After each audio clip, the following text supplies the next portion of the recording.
Welcome back, guys, to another movie review, and today I review MouseHunt from 1997. This was requested by Jericho Rocker 1234, and as soon as he requested it, I remembered this movie. I haven't seen it probably, many years, over a decade ago. But I remember it because I saw this movie in theaters when I was probably 12 or 13, somewhere around that age. And so it instantly popped back into my mind. And funny enough, this movie, when I was looking up some info on it, was written by Adam Rifkin. Now, the only reason I write this down is because I looked this guy up just to see if he ever wrote anything else. And he wrote, or helped write, Knucklehead, starring The Big Show. But this movie came out in 97. Budget was $38 million, and it made $122 million. So it was definitely a success. It stars Lee Evans, Nathan Lane, as these two brothers, Lars and Ernie.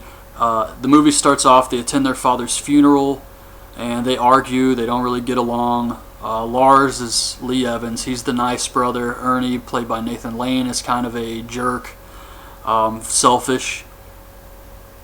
And they're at their father's funeral, they start to argue, and the body gets tilted up and falls into a sewer.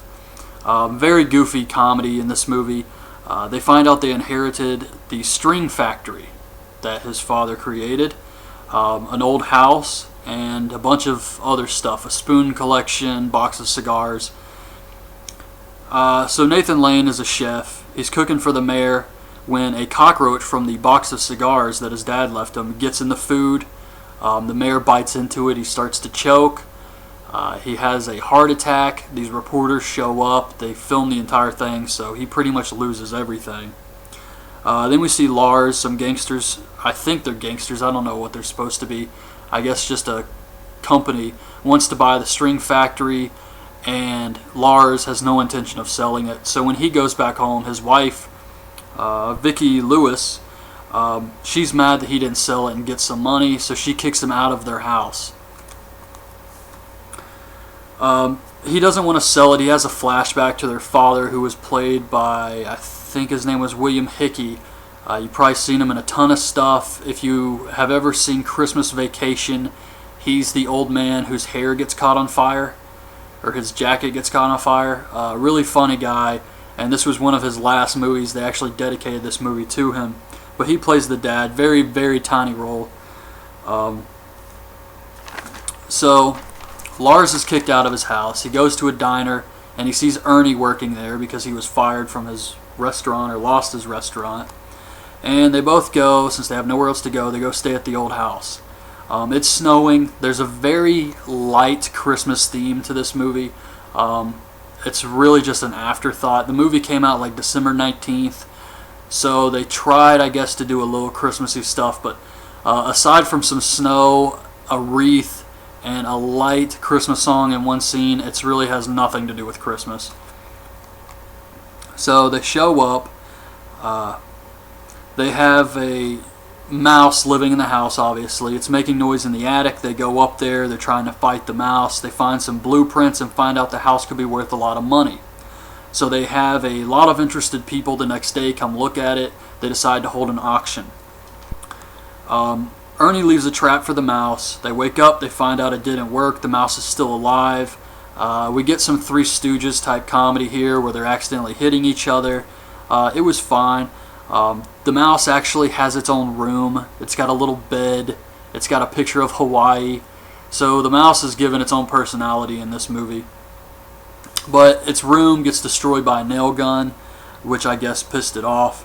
And they set up a ton of mouse traps, but then they all get set off, so they get covered in mouse traps. They use a vacuum cleaner to suck out the mouse, but it accidentally hits the sewer line, and then it gets huge, full of poo, and they get covered in poo. So then a guy shows up, and he says they're going to be foreclosed on because they owe the mortgage. It's like $1,200. Of course, they don't have any money. They go to get a cat to kill the mouse. Nathan Lane tells the guy they need a really mean cat, preferably with a history of mental illness. I thought that was a good line. So they get Catzilla, the meanest cat they had. It reminds me of Dumpster Cat from Always Sunny in Philadelphia. Just a crazy cat. So they drop it off, and they go to the factory to tell the workers that they don't have the money to pay him. Meanwhile, Ernie sees the papers about the guys who want to buy the factory, which he didn't know about. His brother never told him people were interested in buying the factory. The workers riot, so they have to escape. The mouse tricks Dumpster Cat into the dumbwaiter and then chews through the ropes. That's the end of Dumpster Cat. They hire a pest exterminator, and it's Christopher Walken. He was pretty good. Then Ernie goes to meet the guys who want to buy the factory and ends up getting hit by a bus. So the auction guy stops by Lars' old house and tells his wife about the auction. She is a villain. She's really greedy. Back at the house, we see the mouse outside at the pest exterminator's truck. He jumps on this lever, and it reels in Christopher Walken because there's like some type of cord attached to him. Didn't make any sense, but there's a lot of stuff in this movie that doesn't make sense. So it drags him all throughout the house, and he's all screwed up and hurt. Lars goes to see Ernie at the hospital, tells him his wife gave them the $1,200, but they don't know she knows about the auction. They get back to the house, and Christopher Walken's being taken out by an ambulance. They actually start to try and kill the mouse again, and Ernie gets stuck in a chimney. And the gas gets turned on somehow, and Lars lights a match, and Ernie just shoots out of the chimney like a rocket. Very goofy. He shoots and he lands in like some type of frozen lake, which he survives also. Very Home Alone-ish. So after that, they try to go after the mouse with a gun, a big shotgun, which was very Looney Tunes.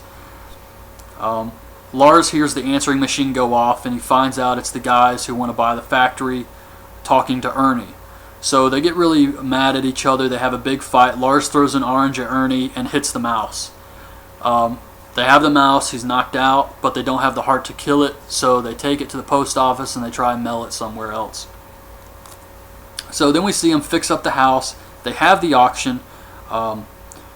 Ernie actually gets an offer before the auction for $10 million if he just sells it to this guy now. However, he turns him down. He thinks he can make more at the auction. Ernie's walking by another guy, another guest, and he says Hakuna Matata. And I actually popped for this because Nathan Lane is the voice of Timon from The Lion King. So them putting that in this movie I thought was pretty cool. Lars finds out the mouse is back somehow. He tries to warn Ernie, but the auction's already started. Of course it gets ruined. The house is about to be sold for $25 million, but they flood the house trying to kill the mouse during the auction, so the house gets completely destroyed. Everybody runs outside, and then Nathan Lane says, we just did this to show you how strong this type of house is. This house will be here forever. And then the entire house collapses. It's completely destroyed. They have nothing now. So Ernie and Lars drive back to the factory. They think the mouse is dead, but it's riding underneath the car with them. They get back to the factory, and the mouse makes string cheese. So they hear the factory. They go, they find this ball of string cheese. They're like, this is genius. And then we see, like, in the future, they have the factory creating all these different kinds of cheese, and they're very successful.